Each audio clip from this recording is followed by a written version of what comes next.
Hello, everybody, and welcome to another of our sessions in the last day of the Latin American Sustainable Energy Summit.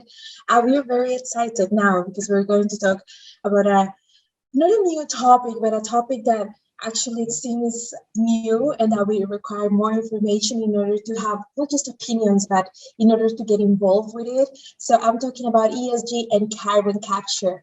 And for this, Anna Arsky is joining us now. We're very happy to have her here. So Anna is an architect and urbanist, graduated at Universidade de Brasília, and a specialist in sustainable urban rehab, focused on waste since 2008. With 25 years of experience of entrepreneurship, she's actually founder and CEO of a startup named Four Habits to Change the World, or Cuatro Hábitos para Mudar o Mundo, which proposes a struggle with GHG emissions and environmental degradation, developing technologies to monitor and certificate sustainable waste management. So please, guys, make your questions and comments in the chat. And Anna, please go ahead, and thank you very much for joining us. Thank you, Joy. Thank everybody. Hello, everyone. Such a great pleasure to be here with you today, and I'm thrilled to be part of such a relevant event. And my special thanks to Axel Southern and Taku Yamada for the invitation and for this opportunity to contribute to the purpose of climate education. And also to share some information of what I consider the most interesting subject of globe, that is life. I don't know, any of you, have you ever stopped to think about why Earth is the only planet with life on the solar system? Well, at least until Elon Musk or Jeff Bezos concretize their plan to colonize Mars, that's our reality. And actually, this idea makes no sense to me, spending tons of dollars building a planet instead of fixing ours. But let's leave it for another discussion. So for those who don't remember the 12-year-old lessons that explain why Earth is the only planet on Earth with real natural life, I brought a quite simple explanation for you to begin.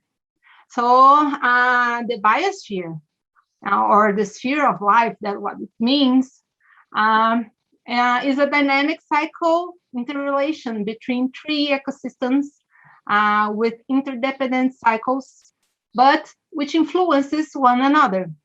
So atmosphere, which is the blend of gases, the hydrosphere includes all kinds of water bodies on the surface and underground also, and lithosphere, where earth and rocks belong to. But this is not enough to make the magic of life happen. We need the sunlight. We need the power, the heat of the sun. So to activate all the functions of these ecosystems and keep the balance is fundamental to heat it up with the perfect temperature. And this is the role of the sun. When the ideal portion of gases at the atmosphere matched with the balance of the Earth distance from the sun, the magic of life began. It was kind of 3.8 billion years ago. And as the Earth got hotter, the complex lives got more complex and started appear another kinds of lives, and the evolution continues. And nature prepared the perfect environment to receive the most complex kind of life, that is us, humans. So if we scale the 3.8 billion years on the first year of life until today in one day, only one day, we can see that human presence here represents 6 minutes, 49 seconds, and 2/10. Wow, what a mess we made in such a short period. But when it got here, there was healthy food, clean water, fresh air, love, and freedom.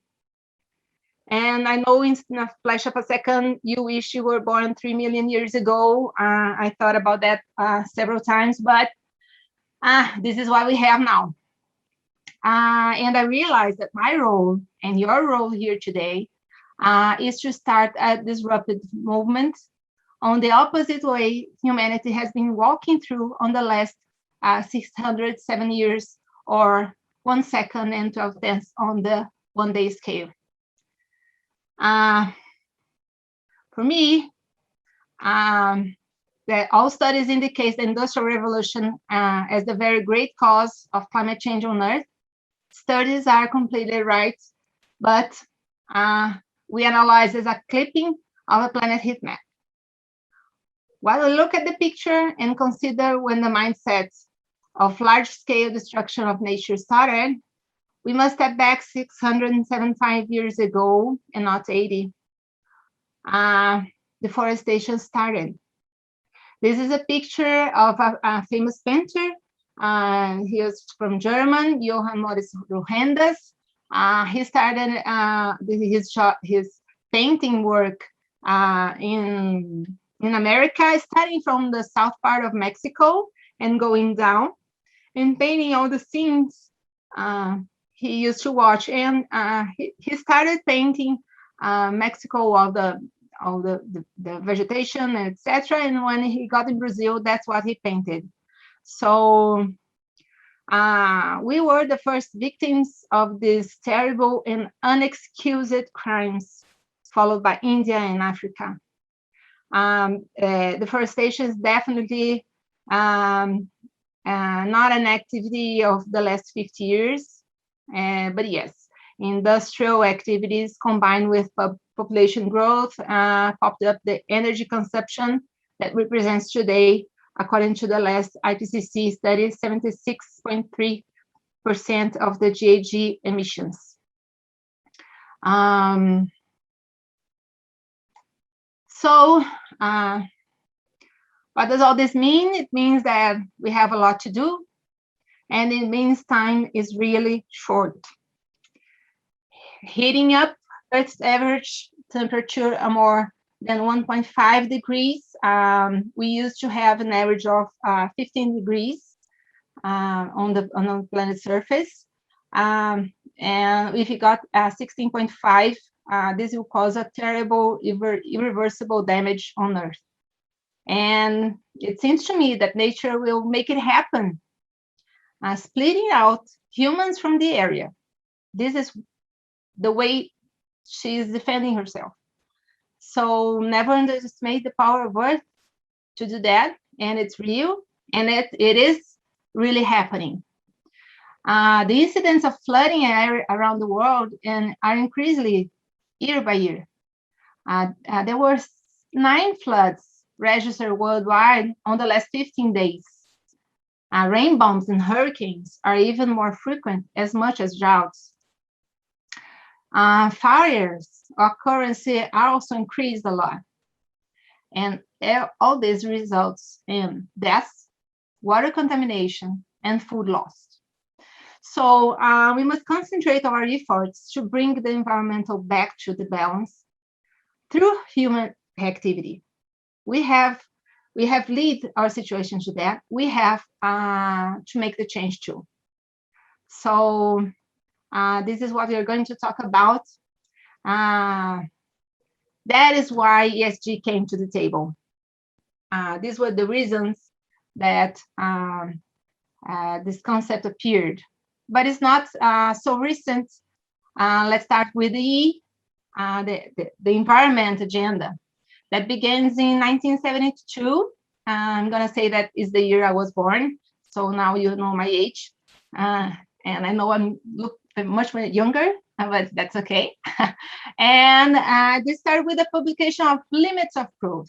I recommend this publication because it is a study of 8 hand studies that shows why Earth is limited, and it shows the study that what the fast population growth impact at a limited natural source planet would cause. So, and at the same year, we had the Stockholm Conference from the UN. And from now on, the sustainability started getting stronger and gaining visibility, especially from Rio 92 here in Brazil, and definitely beginning with the agenda of the COPs, which the 26th edition this year is in Glasgow and starts 10 years from now. So in 2004, the UN partnership with the World Bank published through the Global Compact the study called Who Care Wins, and directed to the CEOs of the 50 biggest financial institutions. Kofi Annan's strategy was to educate the market to integrate social, environment, and governance factors, and that is what ESG means, to their financial approaches. With this appearance of so many gigantic companies around the world, it became unacceptable to keep profits as the main pillar of the institutions and the business companies. It was mandatory that a contribution for social growth be included, giving back to the society not only jobs and taxes, but an enhancement of quality of life with education, health, culture, sports, knowledge, and community practices. So in 2005, 1 year later, the term CSR, that is corporate social responsibility, emerged officially at the UN, positioning the people on the spot and establishing social education and growth as a priority. So the S emerged on two great movements started in the US, the conscious capitalism, which is I'm part of here in Brazil, the chapter in Brasilia, and the B Corps. These are two movements of the corporations that was trying to make a change. But there was a detail. The financial market is the fuel that provides companies growth. So for many, many years, the only indicators the capital funds were looking at for investment approach was profits. So they had to make these indicators and how they were going to measure it and how they were going to establish what ESG means.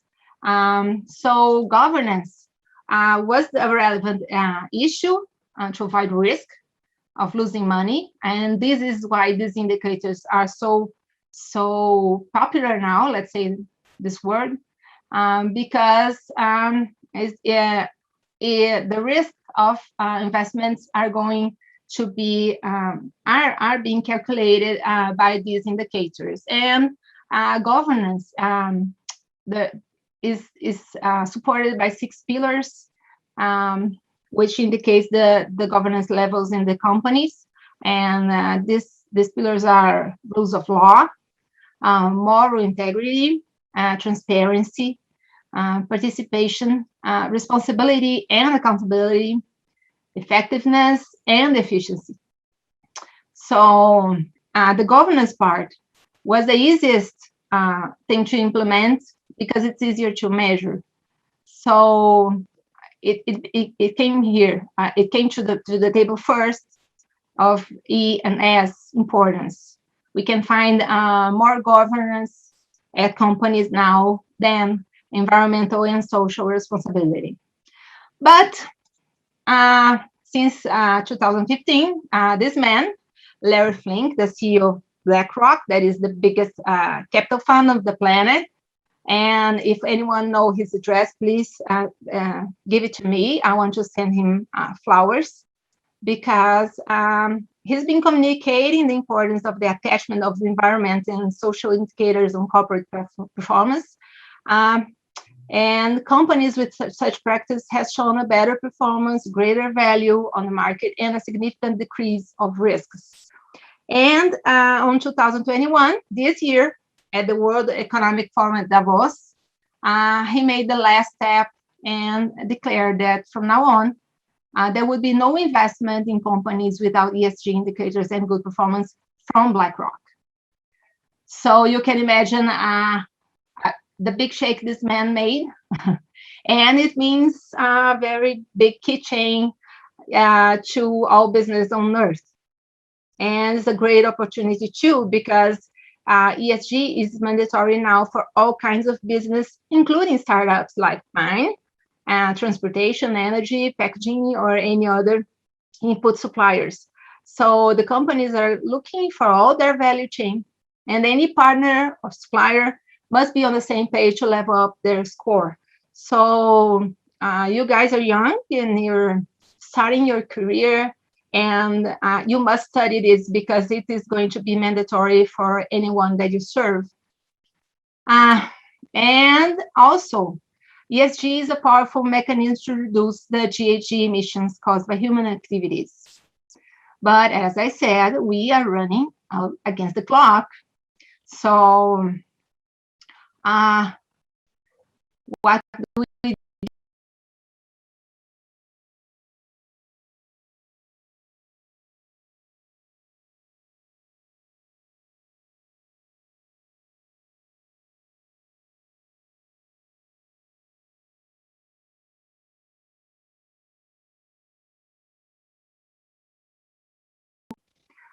to avoid the 1.5 degrees temperature raise to happen? So to neutralize the power sector, it's important to implement carbon capture strategies, but it's imperative to adopt clean and renewable technology too. And most important, reduce consumption. So let's go back to the biosphere and see where the carbon emissions come from.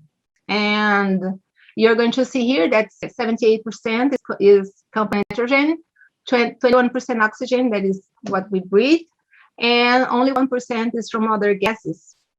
So what happens here is that concentration of these gases, of these other gases, the greenhouse gases we're talking about, they are among this 1%, but they are not 1%. So it's even more sensible than what we're talking about now. But let's go a step back and see what greenhouse effect is. The greenhouse effect is when the sun ray lights reflect on the Earth's surface and goes back to the space. But there is a very thin layer that is stratosphere, where the gases with 3 molecules or more stand there. And they make like a very thin blanket. And when the sunlights are grounded in this layer, they make like a zigzag on these 3 molecules and stay there. So that is what greenhouse gases do. That's what is the greenhouse effect.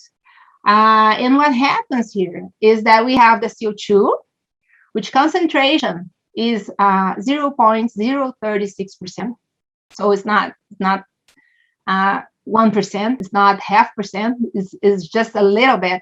And we have this other, that is the main one, that is methane and nitrous oxide, that are even less. Like it means 0.000179, and it's like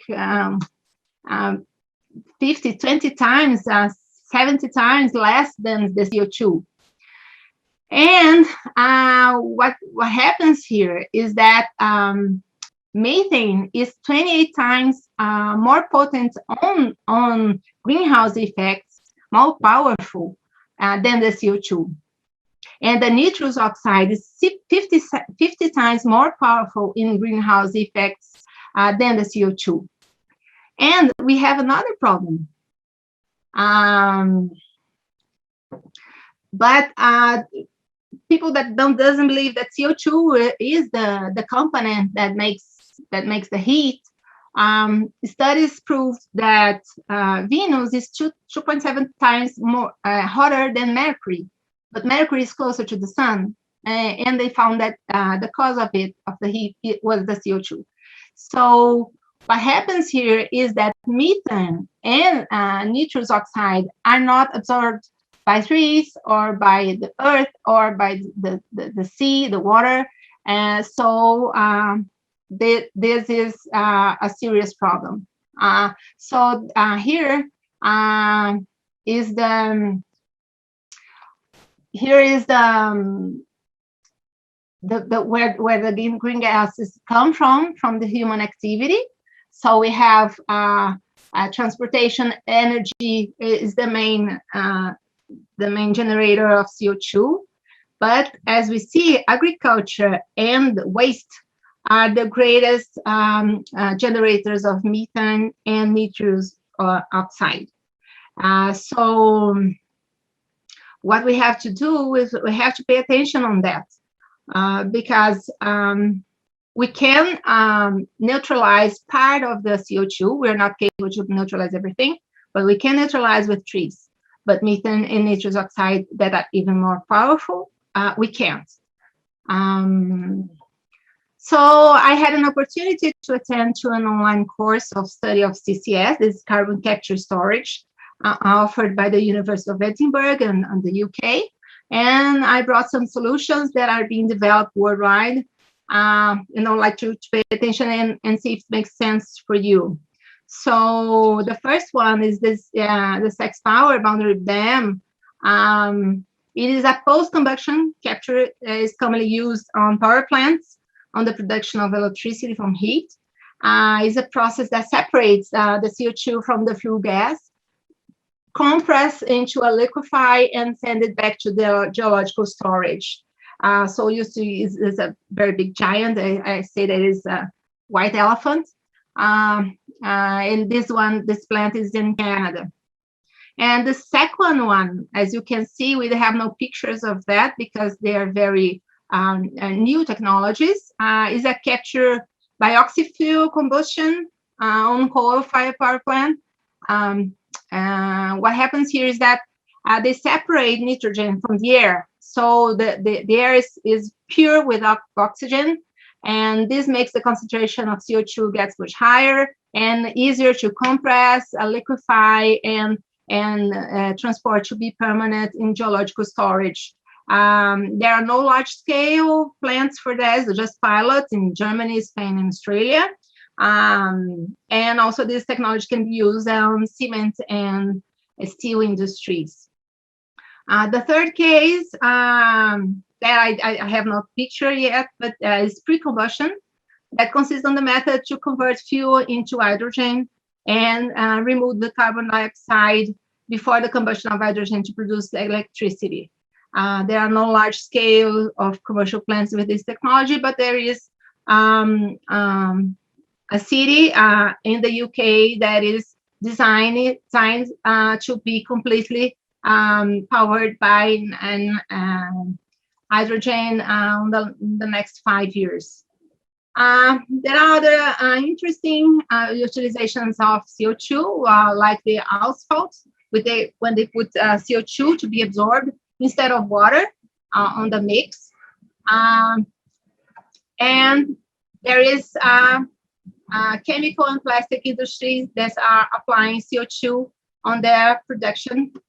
But this is the environment disaster, the plastics, that shows that the alternative of this only switches the problem and make it bigger. This is the biggest plastic island on the ocean, and the size is almost the size of the country of Mexico. So we have, this is why we are fighting against the plastic, because we have no solution for that. And this is not only a human or only citizens' fault, because when floods come in, the plastic can be inside your wallet, and it goes to the river anyway, with the rain and with the flood. So we have to pay attention for that, and definitely plastic is not acceptable anymore, and this change really will have to happen. And finally, I think there is one solution to capture CO2 directly from air that makes very sense to me, and actually is trees. They are more efficient, they are cost-benefit relation and ecological solution.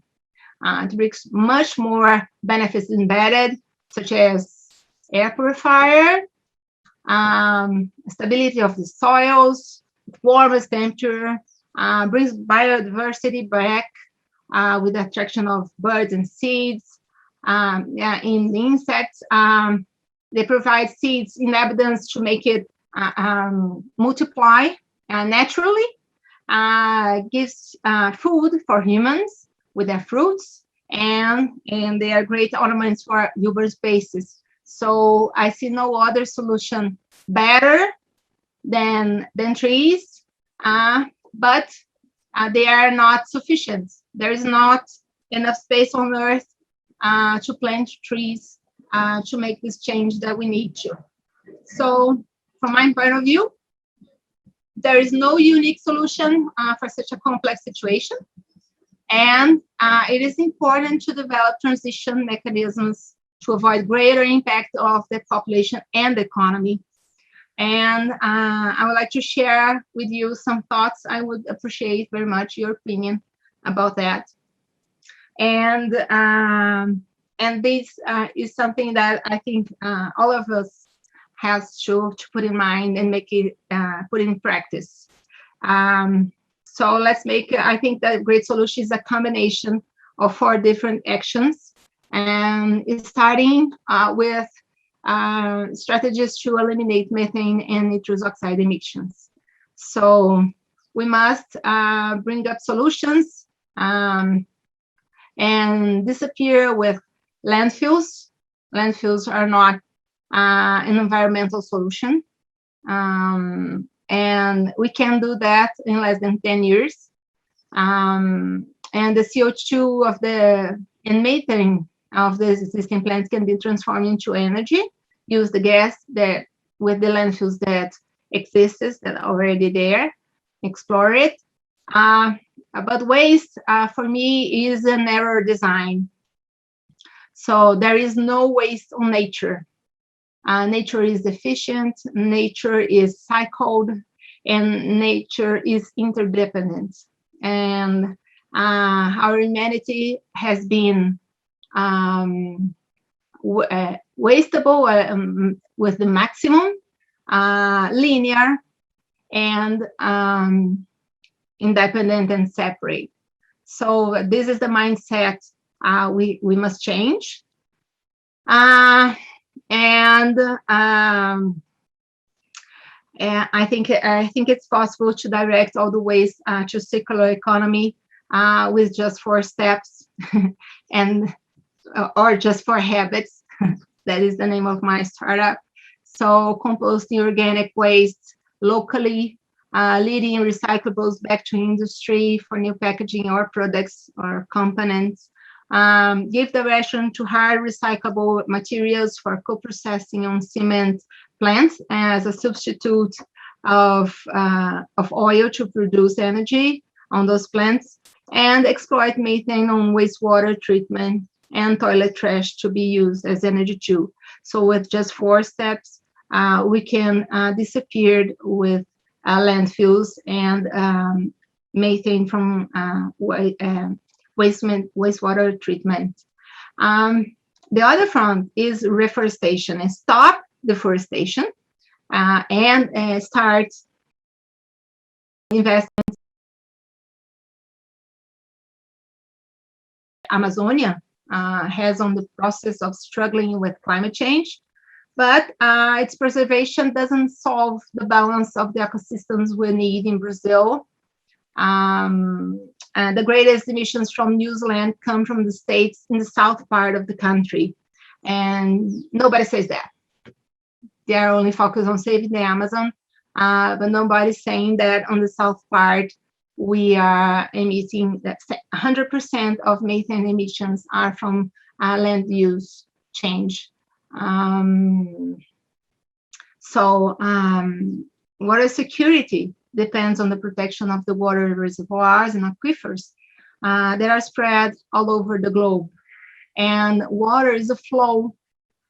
It flows from underground and it flows from the air.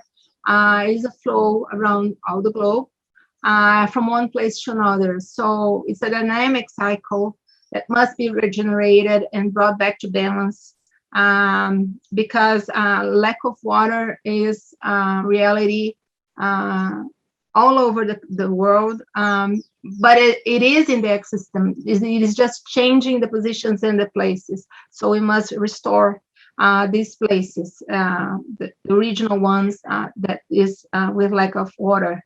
And more than preserving the Amazon, we must recover all the biomas and natural environment as possible. It is the cheapest and the most effective solution ever. The third one is the energy transition to clean and renewable energies. They are popping up all the time, and I imagine that you have seen this from all the events here. And I believe there will be lots and lots of new things coming up. We're just beginning. And I myself have a project for next couple of years of a wind and solar solution. So I think that many other great things of new solutions are going to appear. But also there is a revolutionary nuclear plant being developed in Norway from 5 years ago, powered by thorium and plutonium waste. So it takes the waste of plutonium from the traditional nuclear plants and combines with thorium that disappeared with the waste. And it's called, the company is called Thorium Mox. And the advantage is that it leaves no toxic waste and represents a safer and cleaner energy. And thorium is cheaper, found in abundance, and with very low weaponization potential. When we talk about ESG, when we talk about social responsibility, we cannot afford to talk about war, and we must fight for peace. So all nuclear power plants around the world has attached with it the sensibility of a weaponization destiny. So this is something you have to be aware and pay attention to. So this thorium plant, there is an inauguration of an experiment plant in China now, this month, the Weiwei reactor that is designed to produce just 2 megawatts of thermal energy, but which is only enough to power 1,000 homes. If it works, if the experiment succeeds, China hopes to build a 373 megawatts reactor by 2030, which is a power of thousands of homes. And they say that this can be a 1,000-year solution or a quality low carbon bridge to truly sustainable energy sources, solving a huge portion of mankind's negative environmental impact. And why do I say that? Because even PV energy or wind energy, they on their production they emit CO2. So this is what we have to put all them on the same page and put in the paper and see if the count closes. So this is something we have to consider too. And the last thing, and I consider the most important one, we have to reduce consumption. There is no other way to live if you don't reduce the way we are consuming the planet. We have to stop extracting non-renewable minerals from Earth, oil, gas, and everything. We have to be aware of the consumption we are making, the choices we are making when we are choosing our food, when we are choosing our clothes, when we are choosing our transportation too. So here's the question. If you don't do it, who's gonna do it? So you all that are here at this conference and spending your time, investing your time on this subject, you are called to start making a change. And if you don't do it, who's gonna do it? So I'm going to talk about me. I didn't introduce myself yet. Joy made this great job, but I was born in São Paulo, Brazil, and moved to Brasilia when I was 5. I studied at the University of Brasilia, and into 2008, I was postgraduate on sustainable human rehab, focused on waste. So, and this is what I work with nowadays. I am CEO of a startup that developed technology to monitor and collect data from sustainable waste management and use this data for carbon offset credits and ESG indicators for retail and service sector. So it's called 4 Hábitos para Mudar o Mundo. And this is what I stand for today. So I brought you our first client case so you can see what is ESG in practice. This is a public transportation company here in Brasilia. They transport 300,000 people daily with 3,000 employees. And our first project was to reduce the amount of waste the company was sending to the landfill. And it took 4 months with the strategy planning and setting up the necessary infrastructure and tools to operate. And in only 28 days after the implementation, we reached the 93% tax of landfill reduction. So the strategy was quite important. We started composting all the organics at their plants. All the recyclable materials were directed to a waste picker cooperative that has an important role to classify, segregate, and continue the circular economy. And the most surprising thing was the participant collaboration of the population. There were about 300,000 people transported daily that cooperated amazingly for these results, reducing waste on buses and discarding correctly and separating organic from recyclables. That's why we could reach those numbers. And these are the 5, we have 5 vegetable gardens in each garage of the buses. And we had this campaign on Christmas Eve, where we delivered 30,000 seeds from the users of the buses. So to enhance the ESG footprint, we are focused on this 4 verticals: waste, energy, water, and reforesting.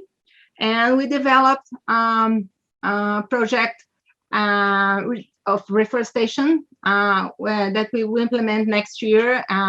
COVID didn't let us start this year. And it has an effect change from beginning to end. This is a very interesting case of ESG.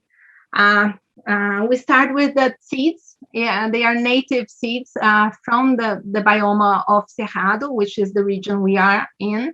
They come from vulnerable collectors that lives in the forest. So we buy the seeds from this group, and this income helps to provide a better quality of life for this group. Then 10,000 seedlings will be cultivated by a group of women that are in jail. They're going to be used as a resocialization strategy. And we are going to plant it with the compost from organic waste of their own prison. So we recover the organic waste and make it fertilizer, natural fertilizer, and plant the seeds to develop the plants. And they will be planted on an area of preservation with a combination of small plants and seeds. This will drive a water security for the region. And all this will be planted by another group of women in vulnerable situation too, which are students of seeding class that never had the opportunity to practice on the field what they have learned before. So this is ESG, pure and perfect. So this is the UN agenda. This is an indication from where we have to look at and how you can combine some of the SDGs with your job, with your practice.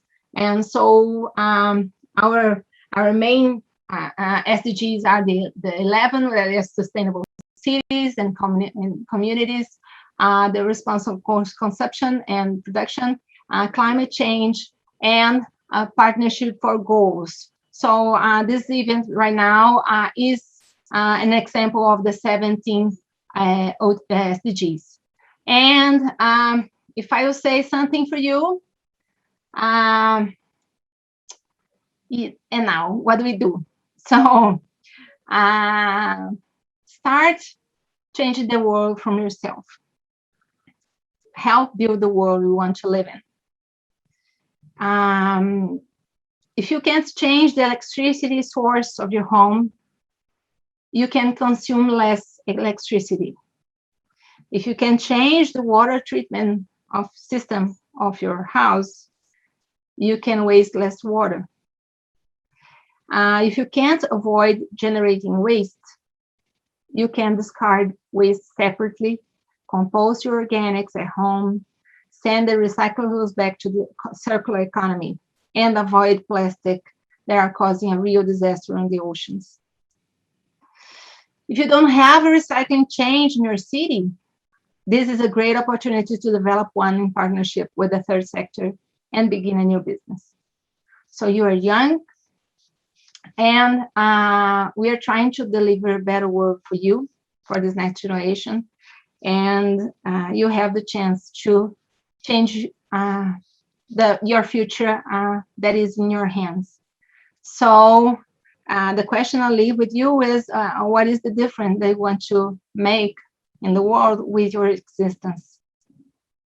You cannot complain about the future. You have to act to make your future. So thank you guys for this opportunity. Count on me if you need any help. This is my contact on LinkedIn. You can find me there and send me a message, or you can follow the Quatro Hábitos in the Instagram. And this is my email too. I will be glad to help you out to build the future you want to live in. Thank you very much. Thank you very much, Ana. Muito obrigada. It was very, very interesting, the different perspectives actually that you brought. And yeah, I think that there are a couple of things that you mentioned, and I think some we're starting to get the questions and the comments, and especially I wanted to highlight some of the images that you show, especially at the beginning. You were showing the deforestation processes that were taking place a while ago. So I was just thinking, you know, because I do study as well, like sustainability under the perspective of decolonial mindset. So I was thinking how, like exactly like the models we try to repeat the colonial models that we learned in the past, especially on this exploitation, or even we call natural resources, which is not necessarily resources, but since the past, especially with the colonial period, and we have inherited that till nowadays. So nowadays we have issues like ecocides, especially climate change, that they do represent right? An externality of that system. And for that, you were proposing like several kind of very, very, very, not just disruptive, but radical, but possible as well solutions. So I call my attention several of them about, like, for example, the one that you mentioned about stopping deforestation. So I want to ask you, is it feasible, like, to stop it, and how? For example, like, because I do believe about it, but I'm just asking in general, because I see obviously the worst part of the world's population, especially within the region of the Mercosur, Brazil, Paraguay, Argentina, Uruguay, meat production of these countries are actually like, this meat is taken all around the world. So my question is, obviously, if we have to stop this deforestation, how, like, how this can be done in order to make it like more, like, because we know that's one of the main issues, but I wanted you to tell us a little bit about how will be this process done for you. Well, the first thing is begin. Stop deforestation will occur, and is already occurring here in Brazil, because people are investing on forest safety. I don't agree with the practice of considering forests as carbon credit. They are not going to change to avoid the rise of temperature, but they are using it to stop deforestation, because I think that money makes the world go round, and that is what I brought here with the financial topic. And if we don't pay people to do their job there and manage the forest, we will not have this transition. I don't say transition, but this breakdown of deforestation. And it is proven that crime is not a great mechanism for that. But what I think this is the important thing, is that we have to find balance. We have to probably identify in every country, in every area, where is the key points. Now, the important areas that has to be restored. And what I say is that we have the water bodies that are the main system of water that have to be looked out for, and you have to study also the phenomenon. We had the cricket fights in the south part, like in Argentina and also in Paraguay. That was a disaster for crops and for food. So it's not only environmental as floods and droughts. We have insects, and we have biodiversity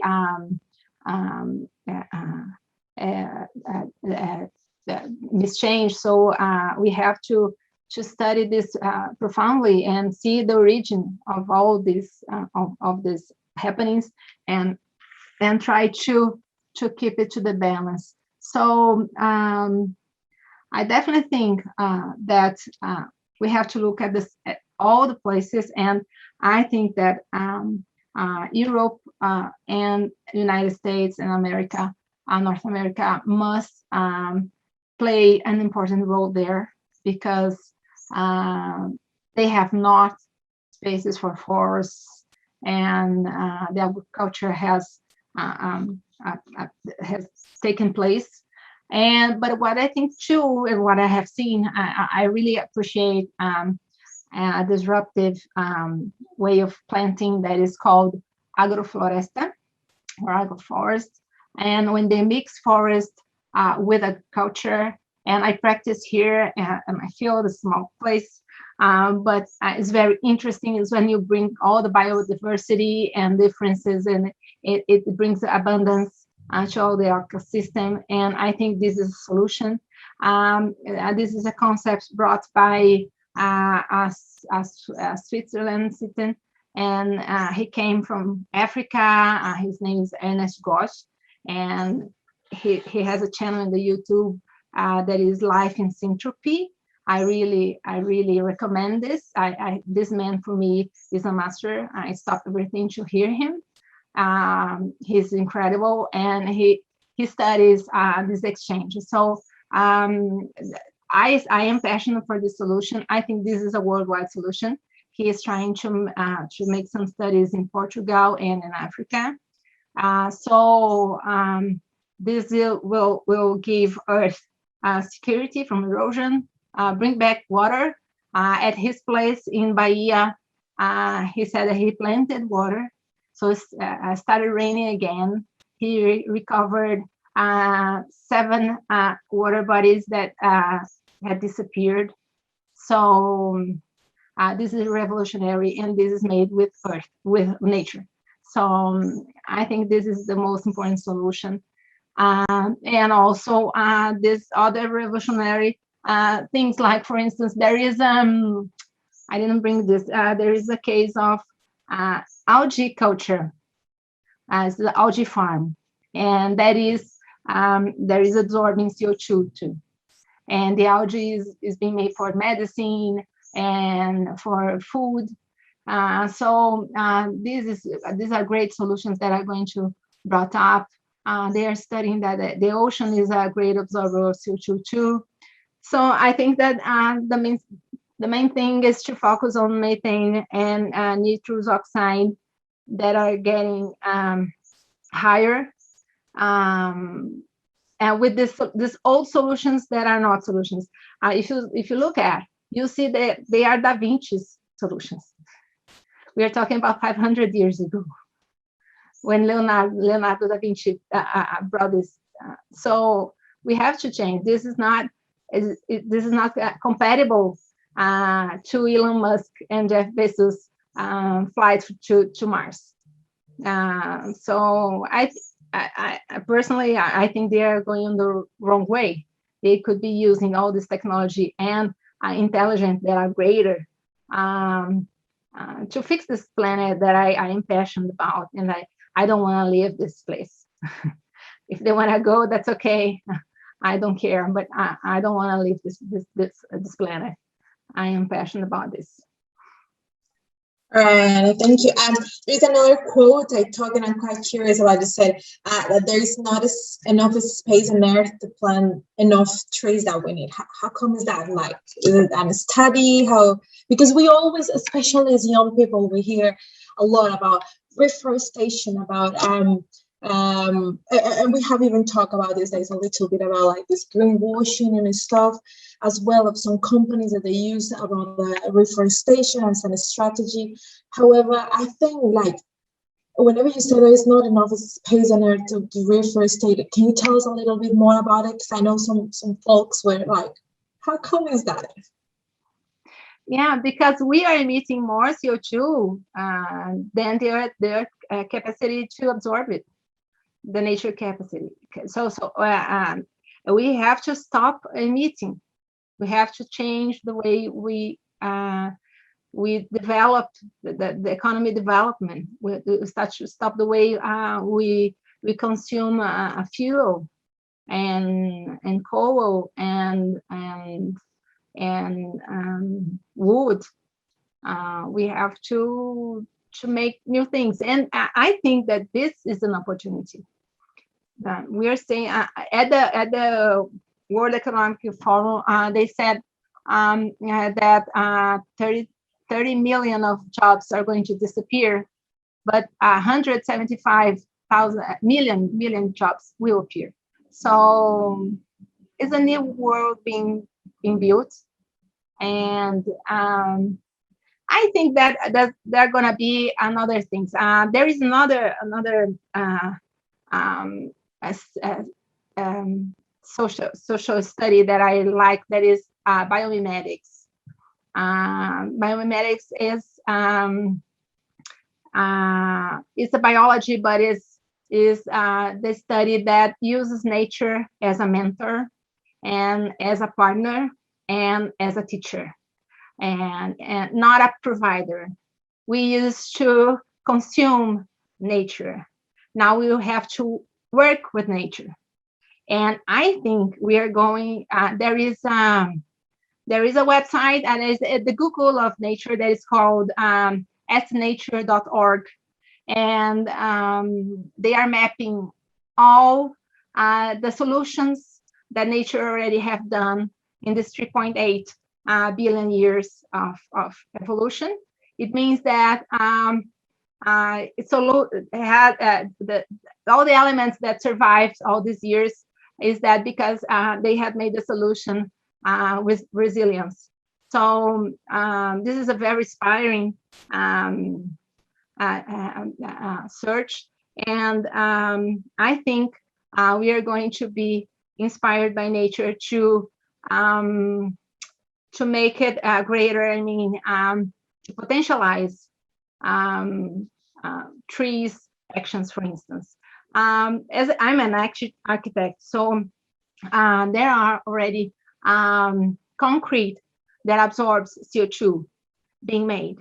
So, and my concept of building is a building that is a living building, and it makes the same system of exchanges of gases and water and energy itself.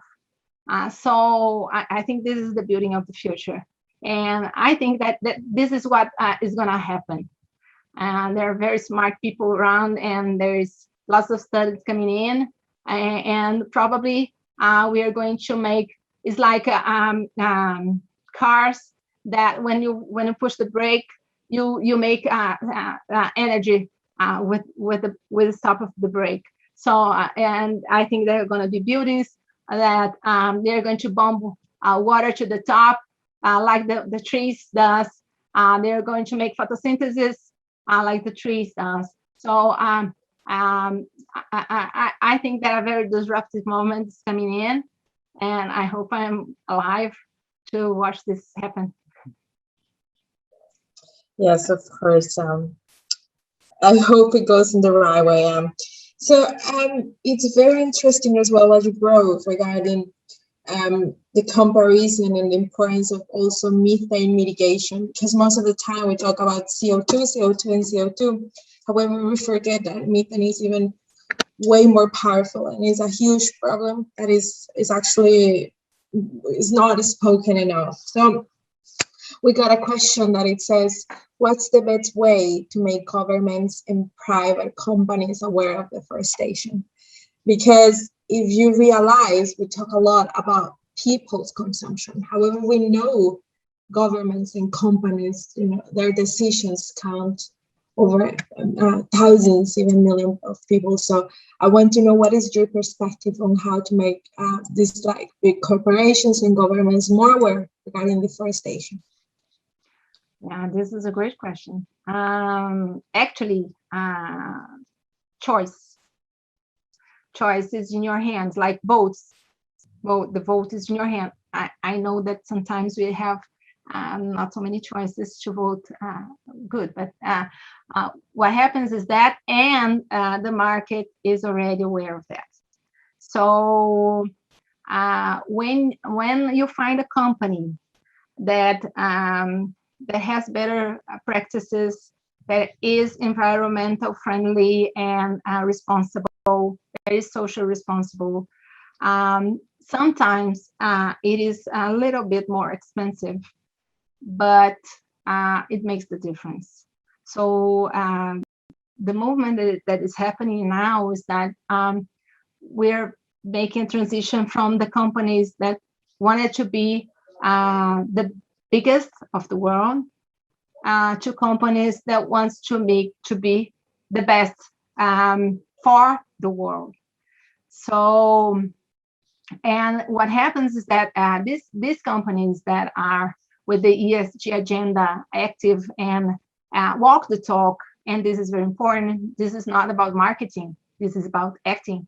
So when we find these companies, what we can do is support them with our consumption, conscious consumption. So and this is the best way. Call attention and put it in the Instagram. Well, I found this company here and she's doing these things, and I found this is okay, and she's worried about my planet and about our people, and so start promoting these companies because this is the movement, and the market already knows, and that's why Larry Fink was positive about that, that it was not delivering more funds to companies that doesn't start to pay attention to that. So this is already happening. They already know that, and they are aware. They just don't know what to do yet, because they have this rule to make profits every year. So if they don't, they'll be in trouble, and they don't know how to do this switch without investing and in long-term profits. So, but if there will be no planet, there is no matter to be profit or not. So what I think is that naturally, population will start choosing the best companies for the world. These companies are really going to grow. The market is going to. They have better taxes. They have. They are more competitive in the market because of that. And naturally, the ones that wanted to be the biggest are going to be the smallest, and the best for the world are going to be the biggest.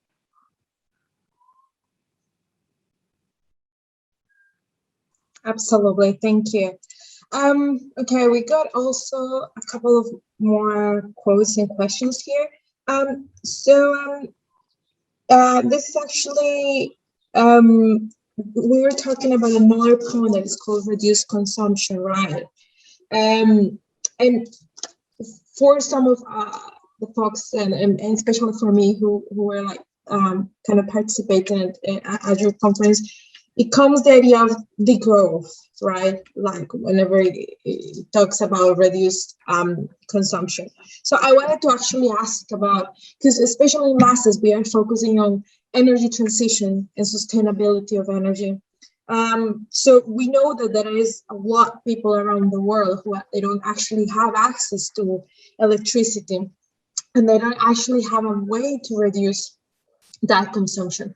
So my question is it maybe whenever you said about reducing consumption, are you referring worldwide to people who don't have energy, water access, or even food security? Or are you especially talking about the global north countries who have somehow polluted in the past, and right now they are not even limiting their emissions? Isn't that unequal maybe to say everybody reduce consumption? Well, yeah. You can't reduce what you don't even have, right? So, but you're right. But even when poorness is a great reality of a country, there are some, at least 3% of population of this country that are not. And this inequality, that is one of the things we must fight for, because we are not talking about inequality just of situation, but inequality of opportunity. And we don't have a problem of food in the world. We have a problem of logistics. We have a problem of delivering. This is the biggest. We have a problem, like for instance, the tomato that are consumed in the UK. is planted in Turkey. And the Turkish people has a lack of water. And tomatoes are the most water consumption, one of the most consumptors of water in the agriculture. So I think that what we have to question, and what is the important thing, is that does it make sense to plant tomatoes in a country where the people has a lack of water and send these tomatoes to the UK? So the question is, I think that this is a question for the whole chain. And it starts with the consumer. If he knows that the tomato is from Turkey with all this the situation of the scenario, I think that we have to rethink our choices. And transparency is one of the tools to make this reality appear. Because I really don't know if the English consumer know that the tomatoes come from Turkey and people are with lack of water in the country, but they have this agriculture based on tomatoes. It's good for the economy of the country, yes, but what is the disaster that is behind this? And so maybe, and I think that the potential of this conference brings is that the youngest people must be reporters of the reality and put in the front page and start saying that, because I really believe that the human being is a very good guy. I think that we are made to be good. And it's a very good sensation to make good and feel and share love and prosperity to all. I think this is a problem of awareness. They don't know what we are talking about. They don't know the reality that is coming in. So yes, we have a lot of work to do around the globe. And when we say about, it's very interesting, your question about the reforestation and about everything must stop consumption. But when we talk about regeneration, we are not just talking about nature, we are talking about human beings too. So we must regenerate humankind. And this is for all of us, but we must provide opportunity to those who don't have it.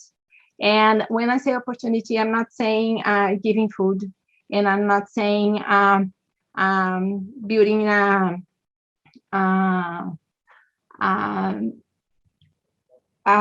opportunity of job in great companies. I'm talking about opportunity to be part of the story, to be part of the economic exchange, to be part of the social life, and not to be separated from it. And this is very important to say, because when we talk about social responsibility, most part of people think that it is a philanthropy, and this is not about that. It's about giving a chance to these humans to be part of the economy, to be part of the story, to give voices for them, to see how they live and what they fight for, and what are their vulnerabilities, but also what are their dreams.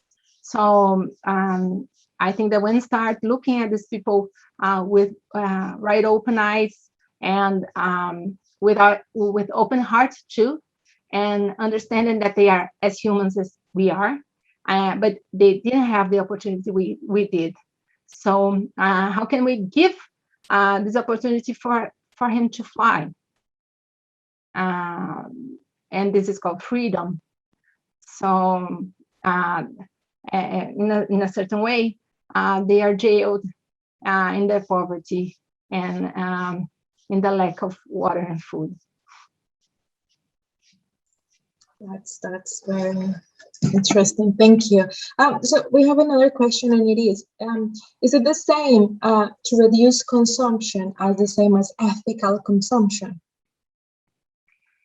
Yes, it is. It is because I really like this question, because ethics is my main value, and it means that it recognizes the existence of the other people. So when you have an ethics consumption, you are putting in the table the conditions, the right conditions of consuming without any damage of the others and of the planet. So yes, ethics consumption is actually, I think that ethics consumption is the direction of the consumer reduction. All right, thank you very much.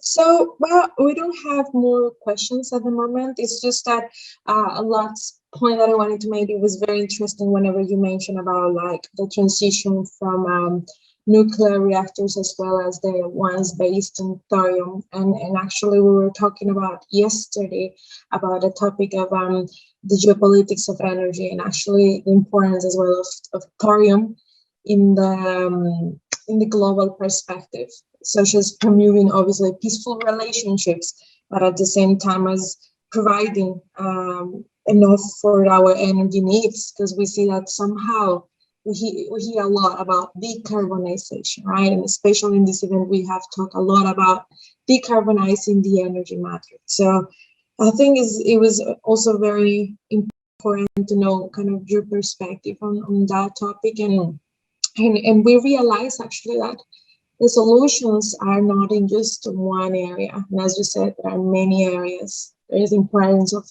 networking, but connection in community, collective intelligence in these moments that we are passing and going through. So Anna, it was very, very lovely to have you, your research, and also like your examples. I think I invite people obviously like to follow up your startup, Cuatro Hábitos, it's like on Instagram here in the image, and as well as yourself. In case if the guys have more questions, comments, please contact Anna directly. So I don't know if you have a final comment, Anna, or if we can close up the session actually. Yeah, thank you very much for the opportunity. I love to talk about this subject, and this really drives me. So especially when I'm talking with young people that has the future to build. So I hope I inspire you to make one step ahead of me and continue this journey of regeneration, reconstruction, consciousness, and more partnership with nature and with our human beings. Thank you very much, Ana. Muito obrigado. So everybody, also thank you very much for your participation. We look forward to having you in the next sessions and workshops as well. So please be connected, question and act. It's kind of also the message we got from Ana. Thank you very much, Ana, and bye everybody.